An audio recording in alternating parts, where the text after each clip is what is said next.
արտաքին ներդրողների համար տապանակարն է, վերջին տապանակարն է Հայաստանի վրա, որ ընդհանրապես չդիտարկեն Հայաստանը որպես ներդրումների, կայուն ներդրումների աղբյուր։ Չէ, որովհետև շատ պարզ են դատում, լսեք, ասում են, եթե այդ երկրում այն բարերարը, որը որ բազմաթիվ բարեգործություններ է արել Հայաստանի Հանրապետության համար եւ դա անտեսվում է, արտաքին ներդրողը կասի, ինչու ես պետք է գնամ, ո՞րն է այն երաշխիքը, որ ես նույն կերպ չեմ հայտնվի այնտեղ։ Նայենք հեցի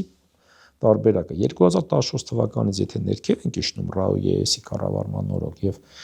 իդեպ այս ցուցանիշների մասին, որ ես խոսում եմ, սա հրապարակային հեցի ցուցանիշներ են, որոնք որ անձել են աուդիտ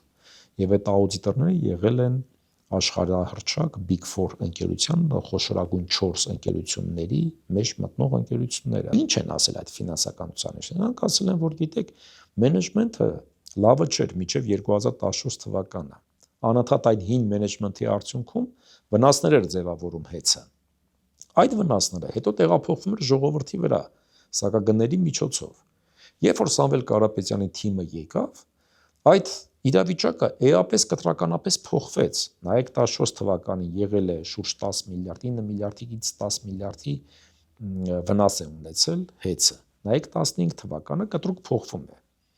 Միանգամից ունենում է օգուտ։ Շահույթը, զուտ շահույթը, եթե չեմ սխալվում, 10 միլիարդի կարգի է եղել։ Եվ այդպես շարունակ մինչև 24 թվականի ավարտը։ Ընդամենը 1 տարի է, որ շատ չնչին վնասով է աշխատել հեցը, դա էլ բացատրելի է եղել է, դա պանդեմիայի տարին, համավարակի տարին է եղել եւ այդ տարի ակնհայտ էր, որ վնաս պետք է ունենա, ինչպես շատ բիզնեսներ, հա։ Ինչ է եղել այս շահույթը,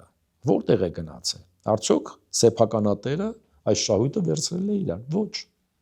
Ոչ։ Էապես այս շահույթները հիմնական մասը շուրջ 80%-ը, 90%-ը գնացել է վերաներդրվել է Հայաստանի ենթակառուցվածքների վրա, էներգետիկ համակարգի զարգացման վրա։ Ես լսում եմ, հետևում եմ այն գումարները, մենք այն